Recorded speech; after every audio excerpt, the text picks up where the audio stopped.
Hello students, welcome, and this is the video of class 10 biology, and the topic is taken from chapter 3, which is how do organisms reproduce, and today's topic is artificial vegetative propagation. In the previous video we discussed about the natural vegetative propagation, and in this video we are going to talk about the artificial vegetative propagation. So let's begin. You know that vegetative propagation क्या होता है? ये एक type का reproduction है जो plants में देखने को मिलता है, और ये एक टाइप का क्या है, ए सेक्शुअल रिप्रोडक्शन है, जिसमें जो प्लांट्स के वेजिटेटिव पार्ट्स होते हैं वो पार्टिसिपेट करते हैं, इन्वॉल्व होते हैं और नए प्लांट्स को रिप्रोड्यूस करते हैं. इसमें क्या होता है कि जो प्लांट्स के वेजिटेटिव पार्ट्स हैं, लाइक आप जानते हो वेजिटेटिव पार्ट्स कौन कौन से होते हैं प्लांट्स में? Leaves, stem, root. तो ये जो वेजिटेटिव पार्ट्स होते हैं प्लांट्स के, लीव्स, स्टेम्स एंड रूट्स, ये जो होते हैं ये पार्टिसिपेट करते हैं, और इनके थ्रू जो होता है वो ए सेक्शुअल रिप्रोडक्शन होता है, वेजिटेटिव प्रोपेगेशन होता है, और नए इंडिविजुअल जो होते हैं वो फॉर्म होते हैं. सो हमने देखा था कि वेजिटेटिव प्रोपेगेशन जो है वो it is of two types. ये दो तरीके का, एक आर्टिफिशियल और एक नेचुरल. ठीक है, तो नेचुरल हमने प्रीवियस वीडियो में पढ़ लिया था कि नेचुरली कैसे प्लांट्स के स्टेम, लीव्स और जो रूट्स होते हैं वो मॉडिफाई होते हैं और नए इंडिविजुअल में कन्वर्ट हो जाते हैं, नए प्लांट्स में ग्रो हो जाते हैं. ओके, यहाँ पे हम पढ़ेंगे आर्टिफिशियल वेजिटेटिव प्रोपेगेशन. तो आर्टिफिशियल का मतलब आप समझ सकते हो कि आर्टिफिशियली जो हो रहा है, जो आर्टिफिशियली हो रहा है उसको हम आर्टिफिशियल बोलेंगे. आर्टिफिशियली कब होता है? जब उसमें ह्यूमन की इन्वॉल्वमेंट हो जाती है. क्या हो जाती है? इंसानों की जब इन्वॉल्वमेंट हो जाती है किसी चीज़ में तो उसको हम आर्टिफिशियल बोलते हैं, राइट. तो आर्टिफिशियल वेजिटेटिव प्रोपेगेशन क्या है? It is a type of plant reproduction that involves human intervention. जो ह्यूमन के इन्वॉल्वमेंट से अकम्प्लिश किया जा रहा है तो उसको हम बोलेंगे artificial vegetative propagation. The most common type of artificial vegetative propagation techniques include cutting, layering, grafting, suckering and tissue culture. ये सारे कॉमन टाइप्स ऑफ टेक्निक्स हैं जो हम आर्टिफिशियल वेजिटेटिव प्रोपेगेशन में इस्तेमाल करते हैं. इनको ही हम वन बाय वन इस वीडियो में डिस्कस करेंगे. These methods are employed by many farmers and horticulturists to produce healthier crop with more desirable qualities. ये जो processes हैं cutting, layering, grafting, suckering and tissue culturing, इनको फार्मर्स और horticulturist जो होते हैं वो क्या करते हैं? इस्तेमाल करते हैं इन सारे टेक्निक्स को हेल्दी क्रॉप्स एंड प्लांट्स और को ग्रो करवाने के लिए, और ऐसे क्रॉप्स को, ऐसे प्लांट्स को ग्रो करवाने के लिए जिनमें डिज़ायरेबल क्वालिटीज़ होती हैं, जिनको वो क्वालिटीज़ चाहिए होती हैं. Okay, the first technique we will talk about is cutting. Cutting का मतलब आप जानते हैं टू कट करना. ठीक है, तो इसमें हम क्या करते हैं? प्लांट के किसी पार्ट को जैसे कि स्टेम या फिर लीफ को हम कट कर लेते हैं और उसको फिर प्लांट कर देते हैं, लगा देते हैं. तो वो जो पीस ऑफ स्टेम या फिर लीफ होती है जिनको हमने कट किया है, उसको अगर हम लगा देंगे, उसको हम प्लांट कर देंगे ज़मीन के अंदर, तो उसमें से उस पीस ऑफ स्टेम और लीफ से क्या निकलने लगेंगी? एडवेंटिशियस रूट्स निकलने लगेंगी, and that cutting will develop into a new plant. फिर वो कटिंग जो होगी वो नए प्लांट में कन्वर्ट हो जाएगी. Cutting are sometimes treated with hormones before being planted to induce root development. कभी कभी हम क्या करते हैं? कटिंग के ऊपर हम हार्मोन्स जो है वो हार्मोन्स स्प्रे कर देते हैं, उसको हार्मोन से ट्रीट कर देते हैं. तो वो हार्मोन्स क्या करते हैं? रूट्स की डेवलपमेंट को इंड्यूस यानी कि बढ़ा देते हैं. तो जल्दी से आपका प्लांट जो होता है वो ग्रो करने लगता है और डेवलप हो जाता है. यहाँ पे आप देख सकते हैं ये एक बोगेनवेलिया का प्लांट है, उसकी एक स्टेम को यहाँ पे कट कर लिया गया। अब ये जो पीस ऑफ स्टेम है इसको आप ले जाकर आप क्या करेंगे, सॉइल के अंदर प्लांट कर देंगे, इसमें से रूट्स निकलने लगेंगे और ये फिर एक मैच्योर प्लांट में कन्वर्ट हो जाएगा धीरे धीरे ग्रो करके। तो एक बेसिक सा कॉन्सेप्ट है जो हम ज़्यादातर रोज़ में, बोगेनविलिया में और बहुत सारे ऐसे प्लांट्स में हम इस्तेमाल करते हैं। उनके स्टेम को कट करके नई जगह पे लगा देते हैं और वो एक नया पौधा बनकर तैयार हो जाता है आर्टिफिशियली। ठीक है। Now we'll talk about the next technique that is called grafting. Grafting एक बहुत ही फेमस और बहुत ही पुराना मेथड है जिसके थ्रू जो है हम नए प्लांट्स, डिज़ायरेबल कैरेक्टरिस्टिक के नए प्लांट्स ग्रो करवाते हैं एसेक्सुअली। इसमें हम क्या करते हैं, कोई एक डिज़ायर्ड कटिंग जिस प्लांट को हम ग्रो करवाना चाहते हैं, जिस प्लांट के जैसा हम न्यू प्लांट बनाना चाहते हैं, उसकी एक कटिंग, पीस ऑफ कटिंग या उसके स्टेम की कटिंग हम ले लेते हैं जिसको हम बोलते हैं स्योन। ठीक है। और इसको ले जाकर हम अटैच कर देते हैं दूसरे किसी पहले से लगे हुए प्लांट के स्टेम में, उसको अटैच कर देते हैं जो पहले से रूटेड है उस प्लांट की स्टेम में हम उसको क्या कर देते हैं, ज्वाइन कर देते हैं। तो इस प्रोसेस को हम बोलते हैं ग्राफ्टिंग। ठीक है, जैसे आप यहाँ पे देख सकते हैं। ठीक है, एक जो प्लांट हम ग्रो करवाना चाहते हैं उस प्लांट की कटिंग हमने ले ली है, दिस इज़ द कटिंग। ठीक है, इसको आप क्या बोलोगे, स्योन। ठीक है, और एक पहले से प्लांट जो था लगा हुआ था उसको आप क्या बोलोगे, स्टॉक।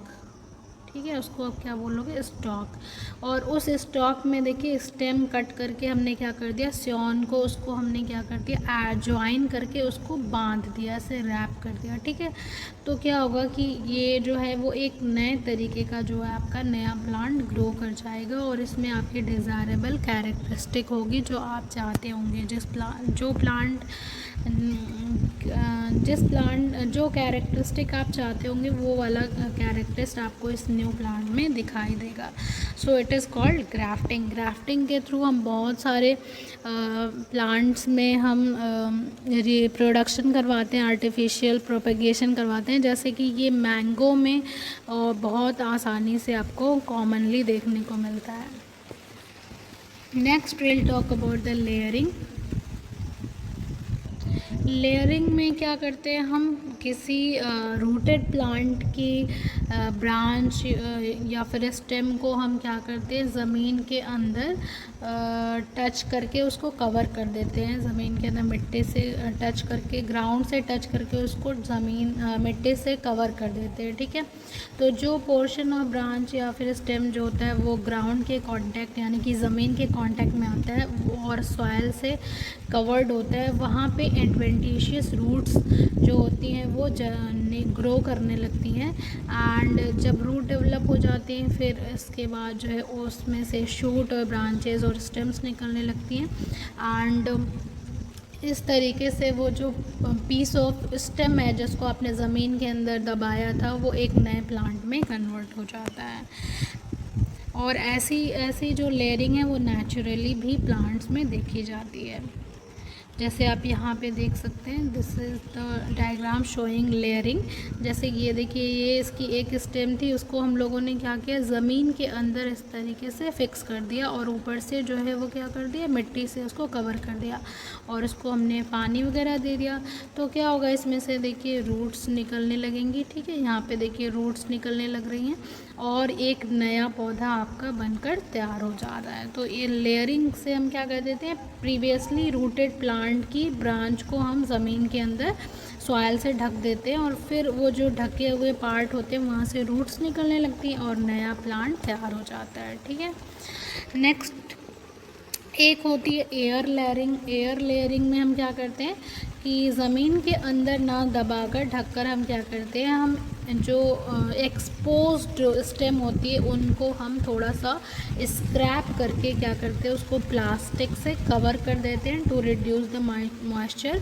और जहाँ पे हमने स्क्रैप करके प्लास्टिक से कवर किया वहाँ से नई रूट डेवलप होने लगती हैं, ब्रांचेस निकलने लगती हैं। फिर उसको हम यहाँ कट कर लेंगे जहाँ से रूट्स एंड स्टेम निकल रही है, और फिर उसको नई जगह पे लगा देंगे तो नया प्लांट आपका तैयार हो जाएगा। जैसे आप यहाँ देख सकते हैं ये एयर लेयरिंग की गई है, ठीक है। इस प्लांट के स्टेम को यहाँ पर स्क्रैच करके प्लास्टिक से कवर कर दिया गया है, ठीक है। तो अब यहाँ से रूट्स एंड स्टेम्स निकलेंगी।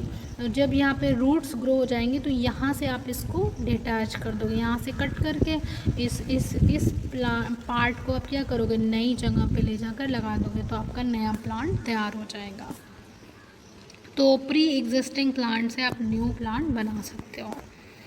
Next we will talk about the suckering. Suckers attach to a parent plant and form a dense compact mat. Suckers एक स्ट्रक्चर्स होते हैं, ब्रांचेस होते हैं जो पेरेंट प्लांट से निकलते हैं कुछ प्लांट्स के अंदर।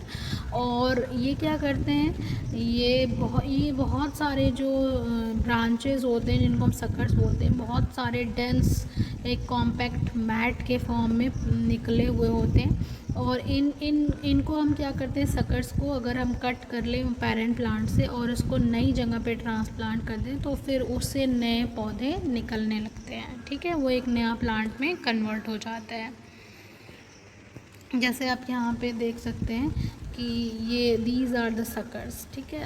अब इस सकर्स को अगर आप कट कर लें, यहाँ से कट कर लें और नई जगह पे लगा दें तो फिर जो है वो नया पौधा तैयार हो जाएगा। जैसे आप क्राइसेंथेमम और मिंट में जो पुदीने का पौधा होता है उसमें आप देख सकते हो, उसमें आप क्या करते हैं, देखिए आप सकर्स को एक स्टेम आप निकालते हैं और उसको नई जगह लगा देते हैं तो नया पौधा तैयार हो जाता है ना। तो उसमें क्या होते हैं, सकर्स होते हैं और सकर्स से नए रूट्स निकलने लगते हैं और वो रूट्स नए प्लांट को फिर ग्रो करने में हेल्प करते हैं। Now we'll talk about the next and very latest and modern method of artificial vegetative propagation and that is tissue culture। ये बहुत ही मॉडर्न और लेटेस्ट टेक्निक है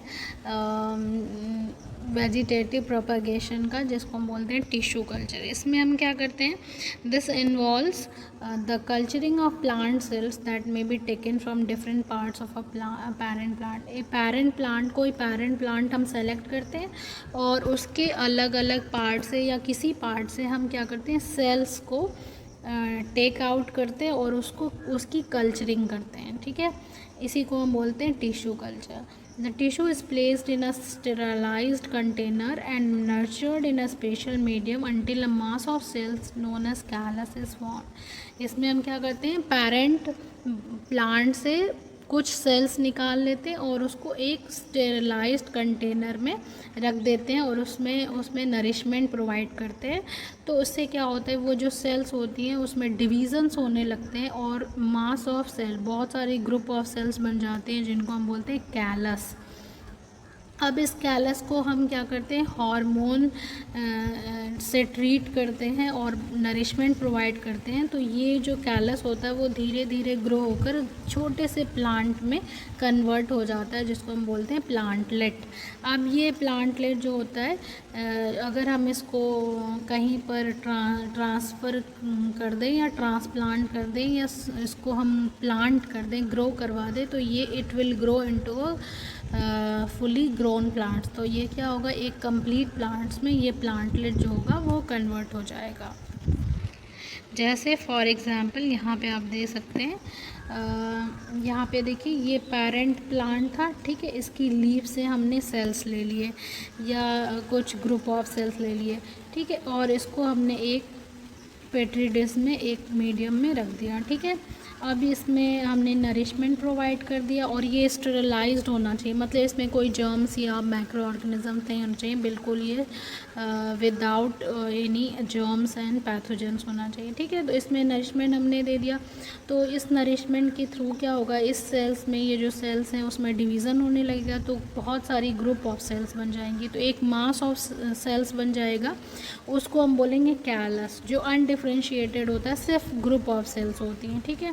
अब ये नहीं उसमें पता चलता है कि कहाँ लीव्स हैं कहाँ स्टेम है, सिर्फ ग्रुप ऑफ सेल्स होती हैं, उनको हम बोलते हैं कैलस। अब ये कैलस को फिर अलग अलग जगह पे हम इसको रख देते हैं और इसको फिर से नरिशमेंट और हार्मोन वगैरह से इसको ट्रीट करते हैं।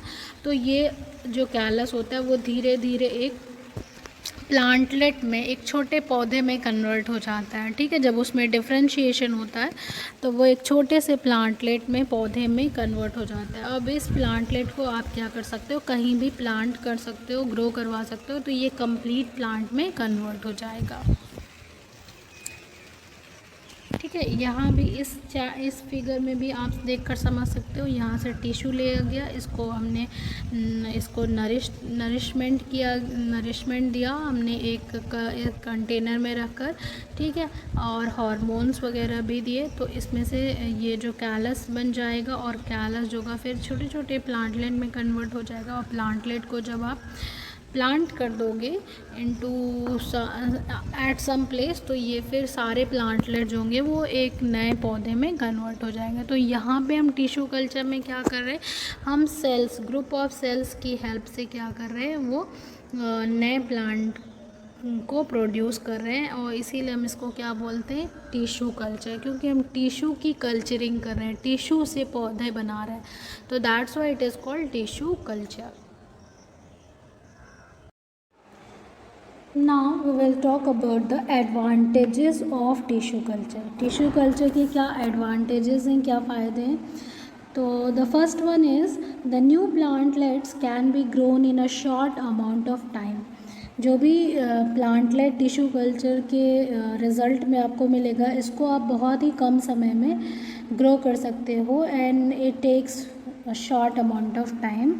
सेकेंडली, इसमें आपको न्यू प्लांट ग्रो करने के लिए सिर्फ एक प्लांट का थोड़ा सा ज़रा सा टिश्यू चाहिए, small amount of initial plant tissue चाहिए।